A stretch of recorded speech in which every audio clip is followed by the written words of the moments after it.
Okay, now shall we start today.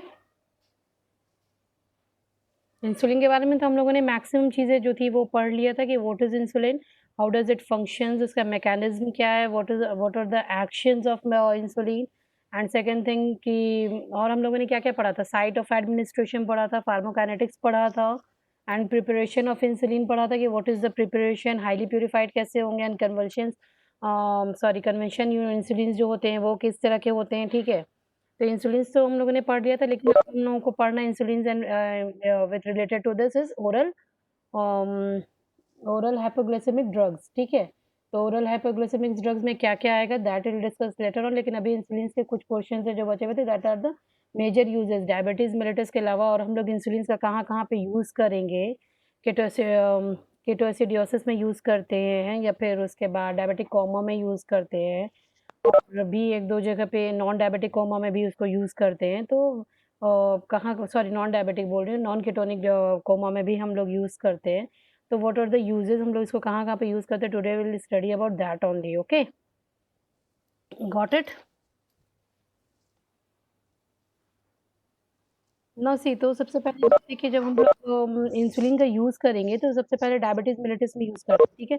कौन से type पे पहले यूज़ करते हो, उसके बाद कौन से टाइप पे हम लोग वी यूज़ लेटर ऑन कि जब ड्रग रिस्पॉन्ड नहीं कर रही होती है, फिर तब हम लोग इंसुलिन पे स्विच ऑन कर जाते हैं। जब हाइपोग्लाइसेमिक ड्रग्स रिस्पॉन्ड करना बंद कर दे, then we switch it on to insulin.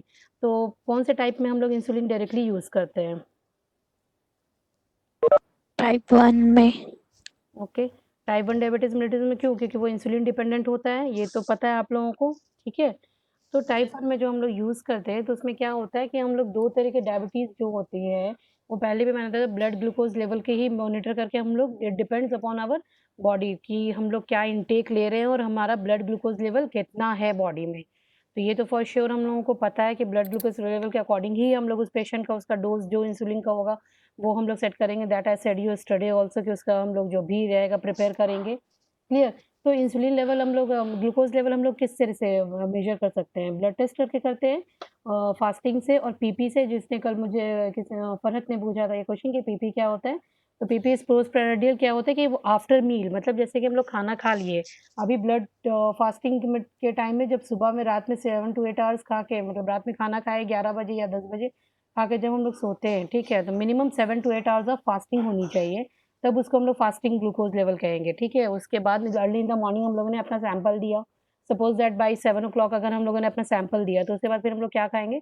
बहुत लोग जीटीटी कराते हैं, ग्लूकोज़ टॉलरेंस टेस्ट, तो उसमें क्या करते हैं कि 2 घंटे के बाद मतलब उसी टाइम ग्लूकोज़ जो होता है 1/3 जो ग्लूकोज़ का डब्बा आता है, छोटा ग्रीन वाला डब्बा जो आता है, उसे 1/3 ग्लूकोज़ वो लोग खा लेते हैं या पी लेते हैं, उसके बाद उसके 2 घंटे के बाद टेस्ट कराते हैं या नहीं तो फिर नॉर्मल ब्रेकफ़ास्ट उसको जीटीटी बोलेंगे ग्लूकोज़ टॉलरेंस टेस्ट कि कितना है, या नहीं तो उसके बाद हम लोग नॉर्मली खाना खाते हैं, जो भी हम लोग एवरीडे जो वो पेशेंट एवरीडे जो खाना खा रहा है, सपोज़ दैट कुछ मीठा खा रहा है या रोटी-सब्ज़ी खा रहा है या कुछ भी खा रहा है, जो भी खा रहा है, वो भी हम लोग उसको खाने के लिए बोलेंगे और एग्ज़ैक्टली 2 घंटे के बाद फिर से उसका हम लोग ब्लड सैंपल लेंगे। ब्लड सैंपल यू नो कि हम लोग कहाँ से लेंगे ऑब्वियसली कहाँ से लेंगे ब्लड सैंपल? कैसे लेंगे blood sample?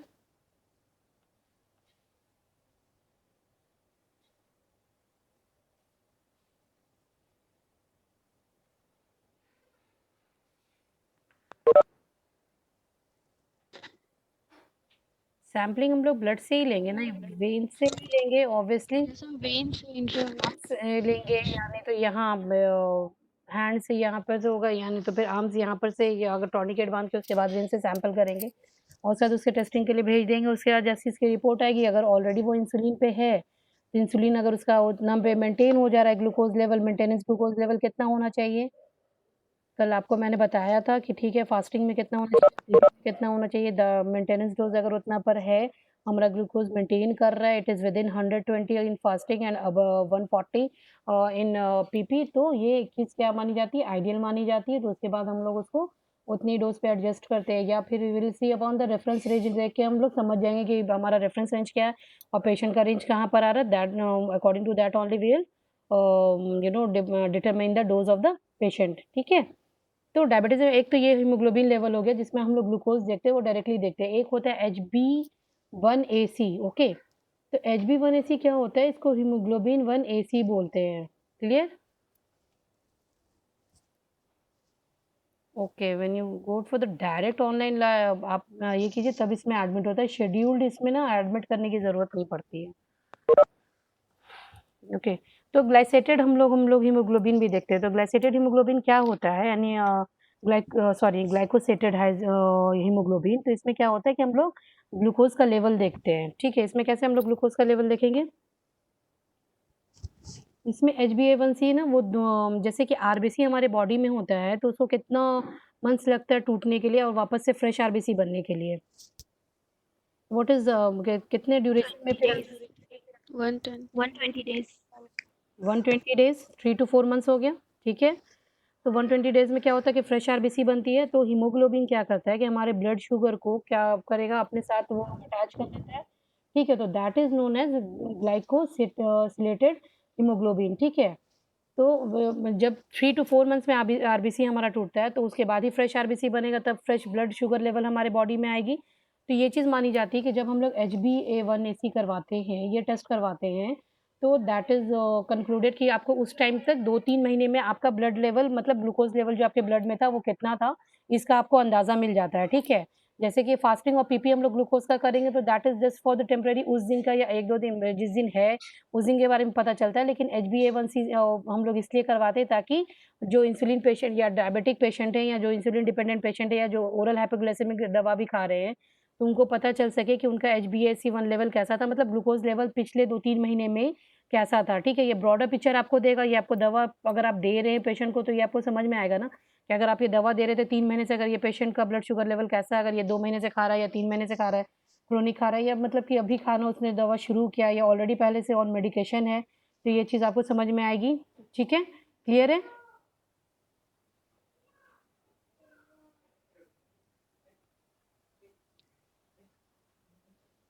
Okay? Now I am sharing you my content.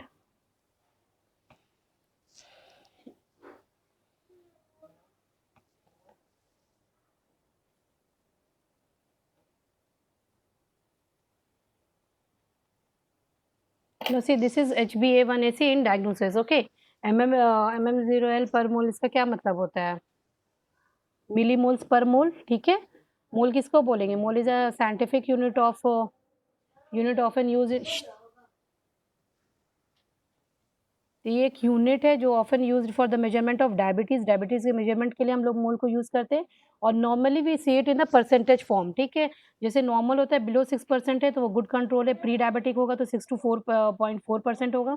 Diabetes जब होगा, जब इसको 6.5% या ओवर दैट अबव परसेंट आता है, तो उसको हम लोग डायबिटीज बोलते हैं। ठीक है, ये इसके बारे में, इस रेफरेंस टेबल के बारे में मैंने आपको पहले भी बताया था। ओके, क्लियर हो गया?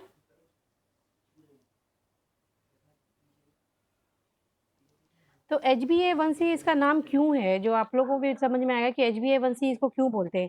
ए का क्या मतलब होता है? HbA जब बोल रहे हैं तो हीमोग्लोबिन ए में, ए डिनोट्स फॉर अडल्ट। ओके, तो अडल्ट हम लोग का हीमोग्लोबिन कब होता है? हम लोग का हीमोग्लोबिन भी अडल्ट हो जाता है, कब होता है?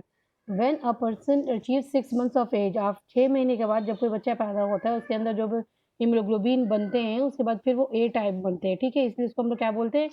Haemoglobin A. Okay, haemoglobin A के भी अलग-अलग टाइप होते हैं। हीमोग्लोबिन टाइप 1, टाइप 2, टाइप 3 जो भी है। और उससे टाइप 1 के बाद क्या होता है ना, कि टाइप 1 के भी सब टाइप्स होते हैं। सब टाइप्स मतलब क्या होता है कि उसके भी एक टाइप होंगे, हीमोग्लोबिन टाइप ए, 1 ए, ठीक है, 1A, 1B, 1C। ये जो सी है ना, C only attached to the glucose, that is the reason कि हम लोग HbA1c करवाते हैं। ठीक है? Got it? Clear to you all? समझ में आ गया?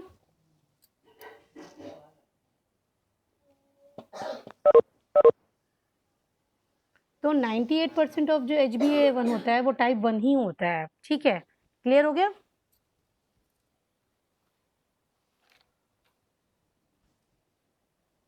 तो 2/3 of the glucose is attached type C only. 1A C के लिए ही टाइप से अटैच्ड होता है, इसलिए हम लोग जब ब्लड टेस्ट करवाते हैं, that is the reason we go for HbA1c। Okay, clear हो गया why it is called HbA1c?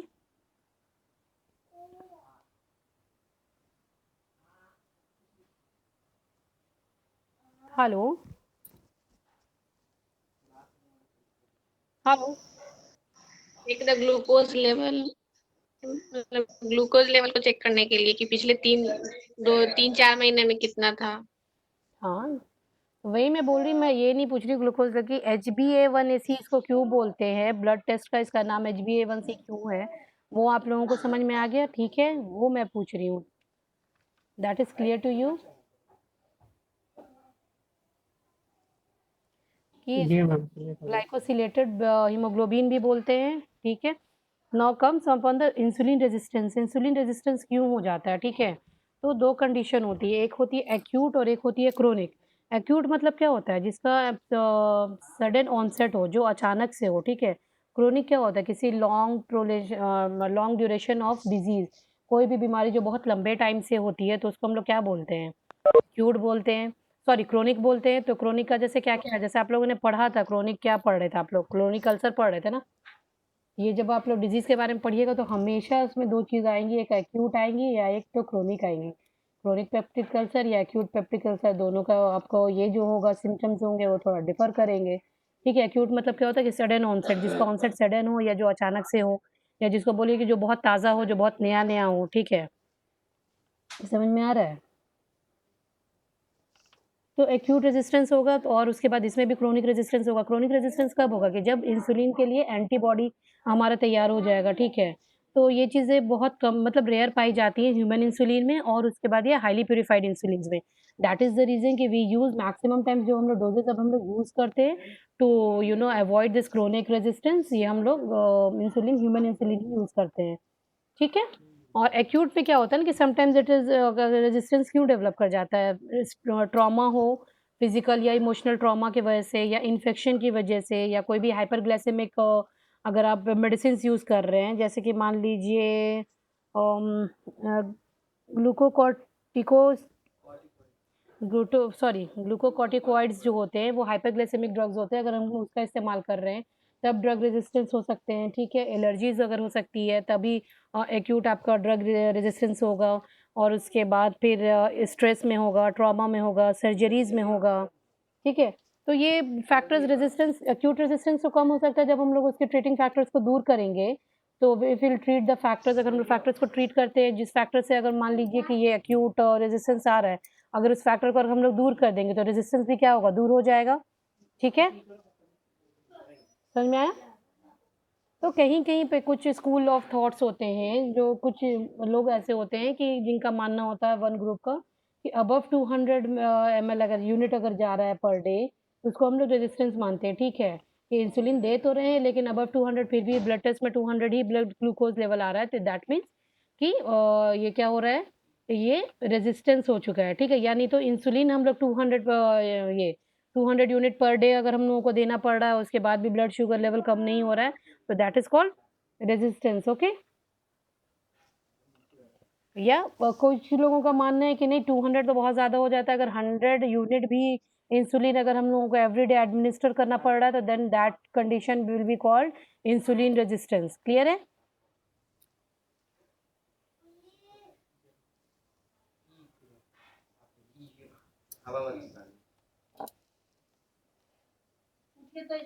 सो ये क्लियर हो गया कि हमारा यूजेस डायबिटीज मिलेटस में कब कब होगा, और उसके बाद टाइप 2 में हम लोग तब यूज़ करते हैं कि जब जितने भी ओरल हाइपोग्लिसेमिक ड्रग रेजिस्टेंट हो जाए या उससे ड्रग से रिस्पॉन्ड करना बंद कर दे, तब फिर हम लोग क्या करेंगे, इंसुलिन पे शिफ्ट कर जाएंगे।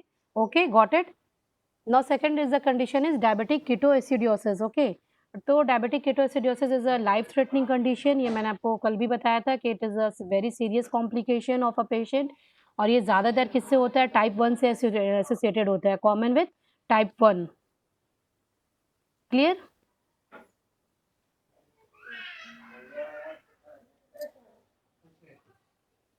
तो कीटोएसिडोसिस जो होता है वो प्रेसिपिटेट कर सकता है किस वजह से, उसका और क्या-क्या रीज़न्स, इन्फेक्शन है, ट्रॉमा है, स्ट्रेस है, और हाई डोजेज़ ऑफ ग्लूकोकॉर्टिकॉइड्स या हाइपरग्लाइसेमिक ड्रग्स अगर हम लोग हाई डोज़ में देंगे तो उसके बाद भी आपका ये रेजिस्टेंस डेवलप कर सकते हैं, sorry this condition can develop, आपका कौन-सा कीटोएसिडोसिस जो होता है, ठीक है। तो इसमें क्या होता है कि insulin deficiency results in this condition. तो इसमें क्या होगा ना कि जब आप पेशेंट अगर कोई भी आपका कीटोएसिडोसिस में ही होगा, तो या अगर कोमा में होगा, उसके बाद आप इसका ब्लड ग्लूकोज लेवल अगर बनाएंगे तो पता है वो कितना होता है, 600 to 800 ml इन ब्लड। तो ब्लड में नॉर्मल शुगर लेवल कितना होना चाहिए, जहाँ पे नॉर्मल 140 है वहाँ पे वो राइज करके कहाँ पे जा रहा है, it's going to 600 to 800 mg/dl। ठीक है, समझ गए। तो इस कंडीशन में क्या होता है कि एक तो हाइपरग्लाइसीमिया हो जाता है, इन द सेंस कि अगर इंसुलिन की इंसफिशिएंसी हो गई या टाइप 1 हम इंसुलिन से नहीं ट्रीट कर रहे हैं टाइप 1 को, तो इसमें क्या होता है कि हाइपरग्लाइसीमिया शुगर का लेवल क्या होगा, बढ़ता चला जाएगा, बढ़ता चला जाएगा, बढ़ता चला जाएगा। ठीक है, बढ़ते-बढ़ते कहाँ तक पहुँच जाता है, it may rise to 600 to 800 mg/dl। क्लियर है? मैम लोग वेडिंग में है, 4-5 लोग।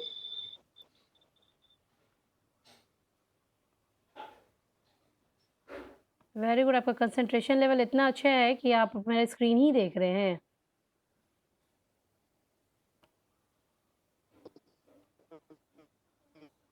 मैसेज आ रहा था नोटिफिकेशन ऊपर से, तो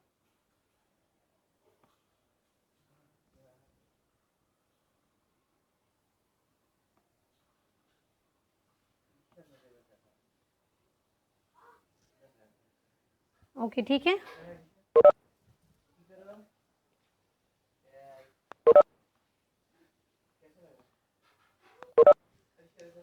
तो आई एम सॉरी, जिसका मैंने वो लेट से वो ये किया है, क्या किया, एक्सेप्ट किया या एडमिट किया है, जस्ट बिकॉज मैं देख नहीं रही थी अपना स्क्रीन में।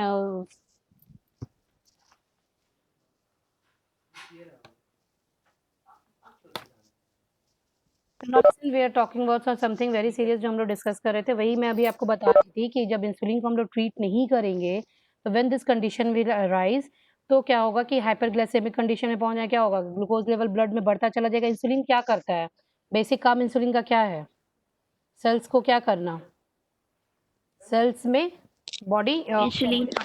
ग्लूकोज लेवल को एब्जॉर्ब करना। ठीक है, ये किसका काम होता है, इंसुलिन का ही काम होता है, just because it acts as a key, यही एब्जॉर्प्शन का काम करवाएगा। तो लेकिन जब इंसुलिन रहेगा ही नहीं तो हमारा सेल क्या करेगा, ग्लूकोज एब्जॉर्ब कर पाएगा, नहीं कर पाएगा। ठीक है, डिफिशियंसी ऑफ इंसुलिन में फिर क्या होगा कि ब्लड ग्लूकोज जो भी हम खा रहे हैं या पी रहे हैं, जितना इंटेक किए चले जा रहे हैं, ग्लूकोज लेवल क्या ब्लड में बढ़ता चला जाएगा, बढ़ता चला जाएगा, बढ़ता चला जाएगा। ठीक है, लेकिन सेल को तो एनर्जी की ज़रूरत होती है, सेल को काम करने की ज़रूरत होती है, that's why we need glucose. तो अब क्या करेगा सेल, क्या करना शुरू कर देगा, लीवर क्या करना शुरू कर देगा, फैटी एसिड से आपको क्या करेगा, कीटोन बॉडीज बनाना शुरू कर देगा। ठीक है, break down of fatty acids करने लगेगा। तो जैसे ही break down of fatty acids होता है, that results in the ketone body. तो क्या होता है कि जब वही चीज़ ये कीटोएसिडियोसिस होता है, तो इसमें ये कंडीशन क्या होती है, दो चीज़ हमेशा मार्क्ड होती है जो कि हमेशा रेज्ड होगी। एक तो आपका हाइपरग्लाइसेमिया इन द सेंस कि ब्लड शुगर लेवल बहुत ज़्यादा हाई हो जाएगा और कीटोन बॉडीज आपके ब्लड में पाए जाएंगे, यानी तो यूरिन में भी उसको पाया जाएगा। ठीक है, क्लियर। जैसे कि हम लोग बोलते हैं कि ब्लड शुगर लेवल अगर बढ़ जाता है, बहुत ज़्यादा बढ़ जाता है, तो क्या होता है, वो यूरिन में भी पाया जाता है। बहुत लोगों को देखिएगा कि वो लोग अगर वॉशरूम गए हैं तो उसके बाद वॉशरूम में बहुत ज़्यादा चींटी लगने लगती है, क्यों लगने लगती है, और पेशेंट को पता ही नहीं है, कोई सिम्टम्स ही नहीं है, वो नॉर्मल है, फ्री खाना खा रहा है, सब कुछ खा रहा है, बाद में पता चल रहा है कि नहीं, यूरिन से शुगर आ रहा था और वो कितना था, अबव 180 होता है तो तभी यूरिन में शुगर आता है। ठीक है, तो दैट इज़ द कंडीशन। तो जैसे यूरिन शुगर आता है तो वैसे ही कीटोन बॉडीज़ भी क्या होगा, यूरिन में आना स्टार्ट हो जाएगा। Okay, clear. तो excessive production of ketone bodies बनेंगे, वो समझ में आ गया। कीटोन बॉडीज़ किसको बोलते हैं, that are the water soluble molecules. ठीक है, containing ketone group. Ketone group में क्या होता है, कीटोन ग्रुप कौन सा फंक्शनल ग्रुप होता है,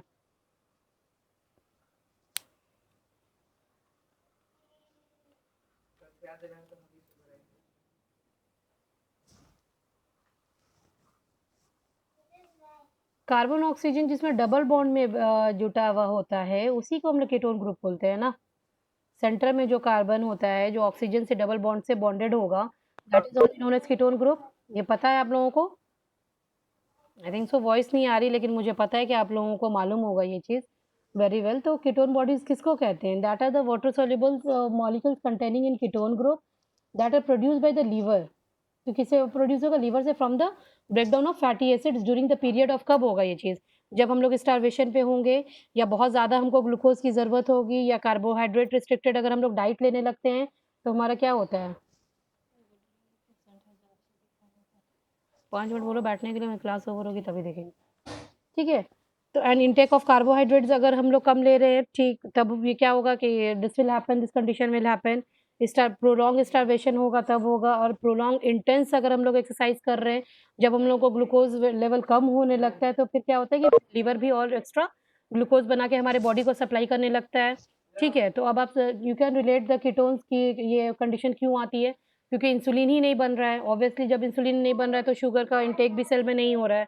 तो जब शुगर का इंटेक सेल में नहीं हो रहा है तो लीवर का तो अपना काम है ना करना। तो लीवर तो अपना काम करेगा, फॉर क्यों? क्योंकि बॉडी कोलैप्स कर जाएगी, तो उसको बचाने के लिए लीवर क्या करेगा? It will start producing its own glucose, वो देने लगेगा सेल को, उसको सिग्नल्स जाएगा कि हम लोगों को काम करने के लिए ग्लूकोज नहीं मिल रहा है। तो वो और बनाता चला जाएगा, बनाता चला जाएगा, ठीक है? तो this results in the ketone bodies, excess of ketone bodies का इसमें फॉर्मेशन होने लगता है। और दूसरी बात है कि पेशेंट बहुत ज़्यादा हाइपरग्लाइसेमिक हो जाता है, ठीक है? तो इन लीवर क्या होगा, एसिटाइल कोए जो होता है is converted into ketone bodies at the time of starvation, which has important role in energy source, क्योंकि वो एनर्जी उस टाइम फिर कीटोन बॉडी हम लोगों को एनर्जी देने लगेगा, क्योंकि उसको क्या पता है कि glucose is not going in our cell, cell is not working properly.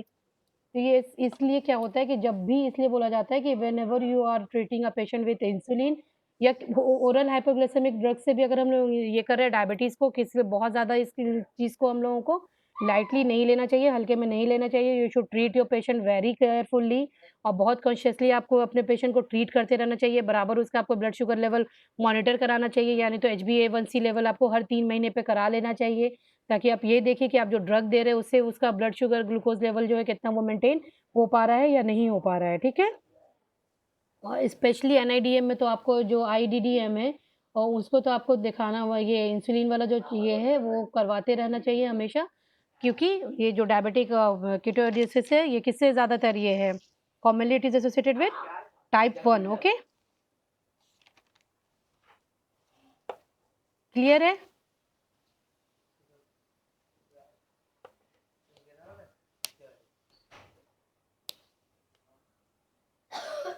तो now comes about the clinical features. तो कीटोएसिडियोसिस का क्लिनिकल फीचर्स क्या-क्या होता है? सबसे पहले होता है मेटाबॉलिक एसिडियोसिस। मेटाबॉलिक एसिडियोसिस मतलब क्या होता है कि severe type of electrolyte imbalance disorder characterised by imbalance in the body of acid base. तो एसिड बेस के जो इस इम्बैलेंस से जो कंडीशन पैदा होगी उसको हम लोग इलेक्ट्रोलाइट डिसऑर्डर्स बोलेंगे। Got it? That is known as metabolic acidosis. तो इस कंडीशन को हम लोग क्या बोलते हैं? मेटाबॉलिक एसिडियोसिस, जहाँ पे बहुत ज़्यादा जो आपका एसिड बेस इम्बैलेंस होता है ड्यू टू सीरियस ये इलेक्ट्रोलाइट डिसऑर्डर्स डिफिशियंसी। ओके, जब इलेक्ट्रोलाइट हम लोगों का इम्बैलेंस होगा तो ऑब्वियसली क्या होगा, एसिड बेस जो बैलेंस है वो भी क्या हो जाएगा, इम्बैलेंस हो जाएगा, ठीक है? This condition will result in metabolic acidosis. Clear?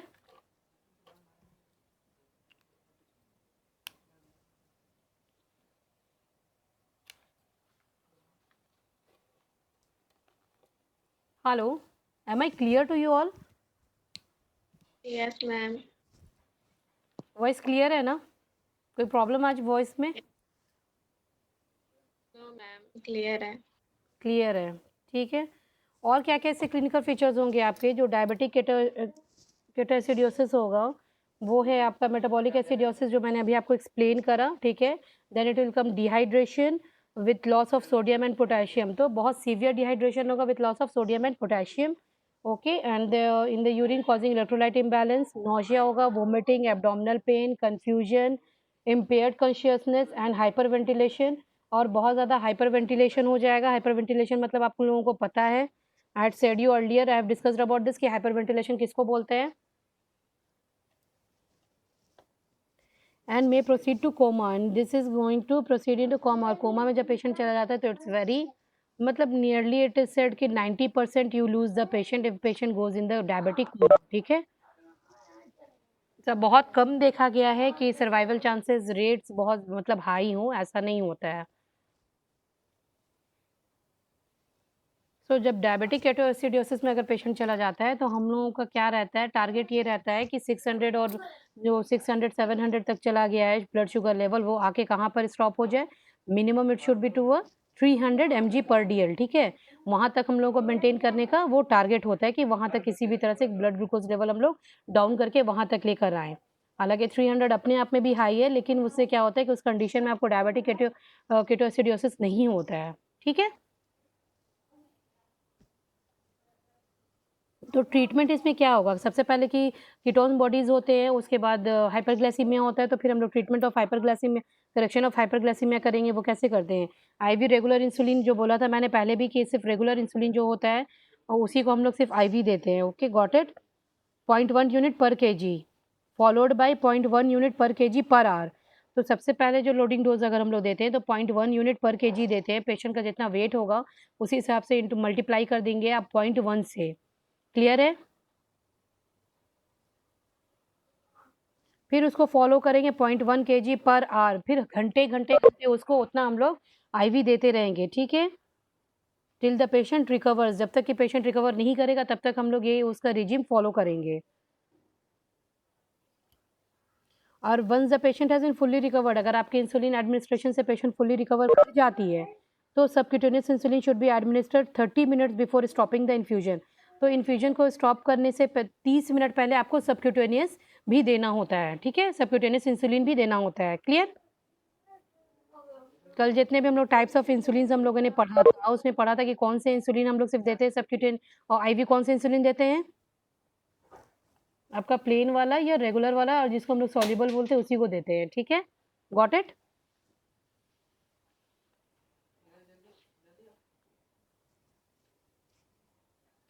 Shell I move on? मैं आगे बताऊँ अब? Yes ma'am. Okay, now second condition come with the dehydration. Dehydration बहुत हो जाता है, तो डिहाइड्रेशन कब-कब किस-किस कंडीशन में होता है? सीवियर लॉस ऑफ वाटर में होता है, ठीक है? और क्या होता है? इलेक्ट्रोलाइट इम्बैलेंस होता है, तो उसके बाद भी डिहाइड्रेशन होता है, ठीक है? तो इसको क्या करते हैं कि डिहाइड्रेशन को हम लोग जब करेक्ट कर देंगे तो नॉर्मल सलाइन इन्फ्यूजन होता है 1 लीटर इन फर्स्ट आवर, तो 1 लीटर ऑफ नॉर्मल सलाइन जो होता है एनएस जिसको हम लोग बोलते हैं, वो हम लोग एडमिनिस्टर करते हैं and then 1 litre over next 4 hours. तो जब पहली बार जैसे ही हम पेशेंट को ट्रीट करने जा रहे हैं, जब पेशेंट आपके पास आ रहा है, तो जिसको आप मान लीजिए कि eight the time of treatment जब आप हम लोग स्टार्ट कर रहे हैं, तो ये वो उस टाइम की बात होती है, और मेंटेन करने के लिए या थ्रू आउट द ट्रीटमेंट जब ट्रीटमेंट हम लोग कर रहे हैं, तो उसके बाद डोज़ कौन-सा जाएगा, वो दोनों में चेंजेज़ होते हैं, ठीक है? क्लियर है, समझ में आ रही है बात? जिस तरह से मान लीजिए कि सपोज़ दैट हम लोग एनेस्थीसिया दे रहे थे, उसमें हम लोग जब बोलते थे, तो एक होता था कि हम लोग पहले क्या करते थे, स्टार्टिंग के लिए इनिशियल डोज़ हम लोग देते थे कि एनेस्थीसिया अपना काम शुरू करे, उसके बाद फिर क्या करते थे, मेंटेन करने के लिए हम लोगों को देना होता था। डोज़ेज़ तो वैसे ही होता है, जब किसी चीज़ को आप ट्रीट कर रहे होते हैं, तो उसकी लोडिंग डोज़ कुछ और होती है, और eight the time of treatment जितने दिन हम लोग ट्रीट करते हैं, उसका लोडिंग उसके डोज़ेज़ कुछ और होते हैं, और उसके बाद when we need to withdraw, कुछ-कुछ ऐसे ड्रग्स होते हैं जिसको हम लोग स्लोली विथड्रॉ करते हैं।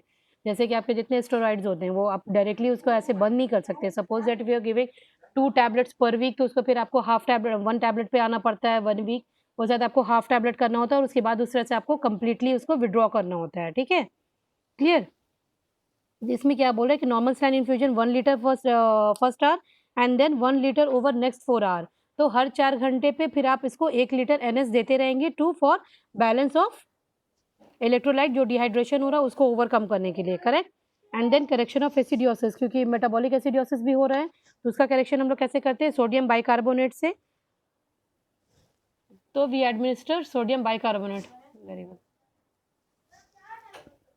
नो सी पोटेशियम का ये भी है कि sodium with the loss of sodium and potassium, जब इलेक्ट्रोलाइट इम्बैलेंस होगा तो सोडियम और पोटेशियम का लॉस होगा, तो पोटेशियम के लॉस के लिए हम लोग क्या करते हैं कि पोटेशियम क्लोराइड चढ़ाते हैं, उसको पेशेंट को ड्रिप में पोटेशियम क्लोराइड दे देते हैं, और अगर सीरम फॉस्फेट भी अगर कम होता है तो डायरेक्टली हम लोग पोटेशियम फॉस्फेट भी एडमिनिस्टर करते हैं, सप्लीमेंट करते हैं, ठीक है? क्लियर हो गया?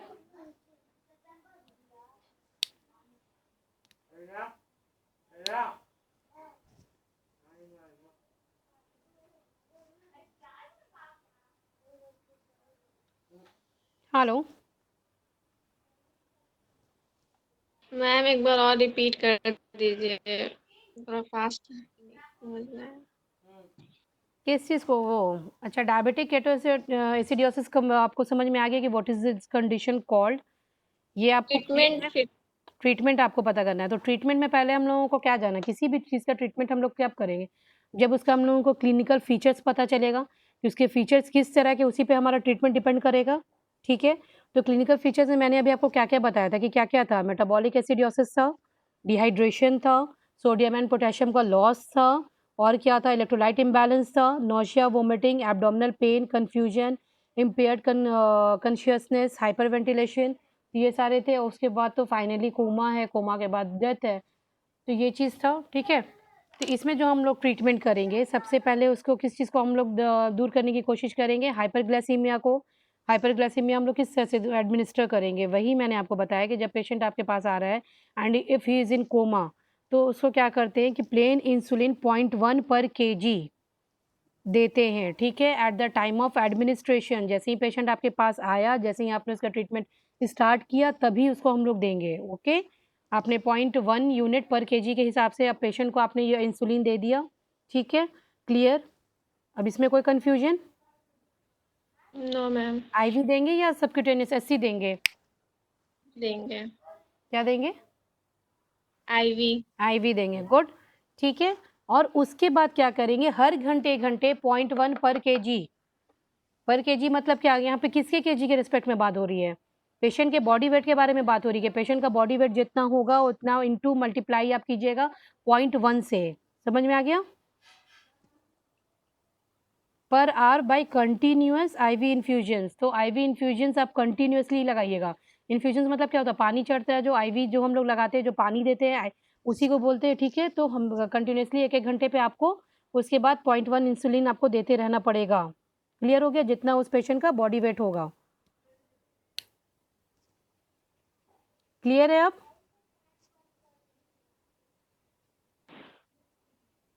तो ये हम लोग को कब तक करना है, ये हम लोग को तब तक करना है जब तक कि पेशेंट रिकवर ना कर जाए, क्लियर। और once the patient has been fully recovered, और जब पेशेंट फुल्ली रिकवर्ड हो जाती है, तो आईवी इन्फ्यूजन बंद करने से पहले, आईवी ड्रिप बंद करने से पहले हम लोग क्या करते हैं कि सबक्यूटेनियस आधा घंटा पहले सबक्यूटेनियस इंसुलिन भी उसको दे देते हैं, ठीक है, ताकि डोज मेंटेन हो सके। क्लियर हो गया?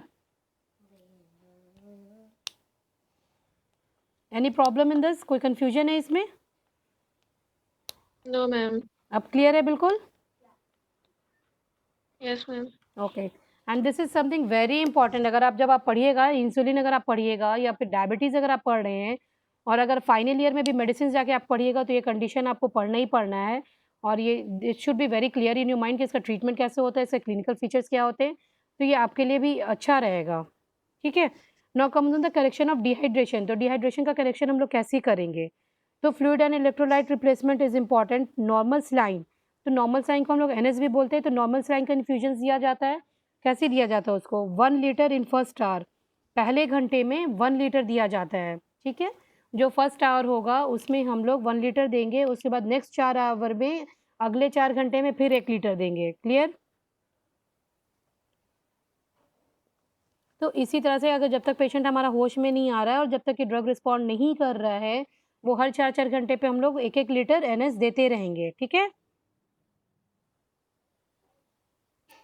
तो उसके बाद डोज़ को, आप यही चीज़ है ना कि आपको ये चीज़ क्लिनिकल फीचर्स है, तो क्लिनिकल प्रैक्टिस में जब आप आइएगा तभी आपको पता चलेगा। ये चीज़ मैंने आपको बताया, तो ऐसा नहीं है कि अब पेशेंट मतलब कि ओवर हाइड्रेटेड हो जाए, ठीक है। डिहाइड्रेटेड मतलब क्या हो रहा है कि उससे पानी की कमी थी और फ्लूइड इम्बैलेंस था, उसके बाद आपने उसको इतना चढ़ा दिया कि ओवर हाइड्रेशन हो गया, तो ये चीज़ नहीं होनी चाहिए। तो that is the clinical sense which a doctor needs to have while treating the patient. तो वो तभी होती है कि जब आपका क्लिनिकल एक्सपीरियंस होता है, यानी तो फिर जब आप कभी किसी सीनियर्स के साथ रहते हैं, तो वो आपको एग्ज़ैक्टली तब समझ में आएगा कि हाँ, ठीक है, कितनी सीवियरिटी थी और इसमें कितना पानी चढ़ना चाहिए या कितना एनएस इसको लगना चाहिए और हर 4 घंटे के बाद कितना ये लगना चाहिए। ये सारे पैरामीटर्स आपको कैसे, ओवर हाइड्रेशन का आपको कैसे पता चलेगा? ऑब्वियसली स्वेलिंग हो जाएगी, चेस्ट में क्रैम्प्स आ जाएगा, ठीक है। स्वेलिंग, पैर में एडिमा होने लगेगा, तो क्या रिटेंशन ऑफ वाटर हो जाएगा, यूरिन ज़्यादा आने लगेगा, तो ये सब एक चीज़ क्या होगी, ये सब this all will lead to what, over hydration, ठीक है। तो डिहाइड्रेशन में क्या होता है कि सनकन आइज़ होती है, बहुत सूखा, ड्राइनेस ऑफ टंग होगा। ये सारे क्लिनिकल फीचर्स है व्हिच यू नीड टू सी, और आपको ये खुद देखकर असेस करना पड़ेगा कि उस पेशेंट की सीवियरिटी ऑफ डिहाइड्रेशन कितनी है और कितने देर तक उसको पानी उस तरह से चलना है, ठीक है, क्लियर। तो अब एसिडियोसिस के बारे में मैंने बताया था कि एसिडियोसिस क्या होता है, इलेक्ट्रोलाइट इम्बैलेंस की ही वजह से एसिडियोसिस की भी कंडीशंस होती है, क्योंकि इसमें एसिड बेस जो होता है उसका इम्बैलेंस होता है। तो इसमें हम लोग क्या करते हैं, सोडियम बाइकार्बोनेट का भी एडमिनिस्ट्रेशन करते हैं, ठीक है। We add on sodium bicarbonate, okay. तो डायबिटिक केटोएसिडोसिस जो क्या है ना, एक पूरा का पूरा बॉडी कॉम्प्लिकेशन है। It's not something like one thing कि वो एक पर्टिकुलर किसी एक इंसिडेंस को या एक आपके सिस्टम को ये कर रहा है, वो क्या डिफेक्ट कर रहा है, ठीक है? तो इसमें बहुत सारे जब मल्टीपल सिवियरिटीज़ आते हैं या मल्टीपल इसमें खराबी आती होती है, तो हमको हर चीज़ों को इसमें ठीक करना पड़ता है। समझ में आ गया? अभी क्लियर है? 2 मिनट। तो करेक्शन ऑफ एसिडोसिस में हम लोग क्या करते हैं, सोडियम बाइकार्बोनेट का हम लोग ये करते हैं, एडमिनिस्ट्रेशन करते हैं, ठीक है? मे बी नीडेड, जिसमें अगर सीवियर एसिडोसिस होगा तो उसमें हम लोग सोडियम बाइकार्बोनेट देंगे। और उसके बाद जब पोटेशियम की कमी हो रही है, तो पोटेशियम की कमी हो रही है तो उसमें हम लोग क्या ऐड करते हैं, we add potassium chloride to the infusions. जो ड्रिप लगा हुआ है उसमें हम लोग पोटेशियम क्लोराइड और ड्रिप में ऐड करेंगे। और अगर सीरम फॉस्फेट की भी कमी होगी तो डायरेक्टली हम लोग पोटेशियम बाइफॉस्फेट को सप्लीमेंट करते हैं, ठीक है?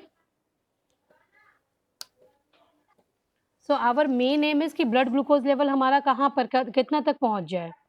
It should vary from 200 to 300 mg पर DL। जब ये आपका डायबिटिक एसिडोसिस की जब बात होगी, जब हमारा ग्लूकोज लेवल 600 टू 800 लेवल पहुंच जाता है, तो उस टाइम तो सर्वाइवल चांसेस बहुत ही कम होते हैं। लेकिन उसके बाद ये इज कॉल्ड कि आप ट्रीटमेंट तो छोड़ नहीं सकते ना, ये बोल के कि नहीं इट हैज़ बिन रीच्ड इतना है तो इट इज़ सर्वाइवल चांसेस बहुत कम है तो I am not going to treat the patient, ये तो करेंगे नहीं हम लोग। तो we need to treat, line of treatment तो करेंगे, बाकी अल्लाह की मर्ज़ी और वो पेशेंट का फेट जाने के उसके बाद क्या होता है, ठीक है? Okay, got it? So next class will discuss about hyperglycaemic, hyperthermal and non ketonic coma.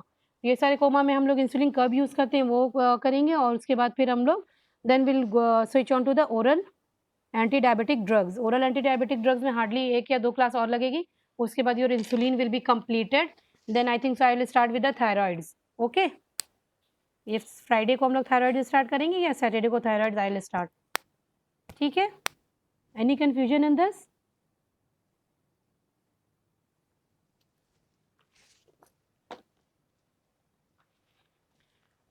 Now let me show you something. Hello.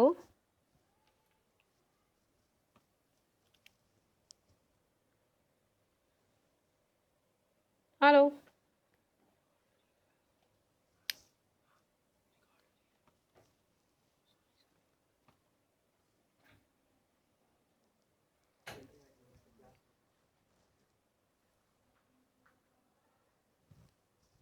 Hello.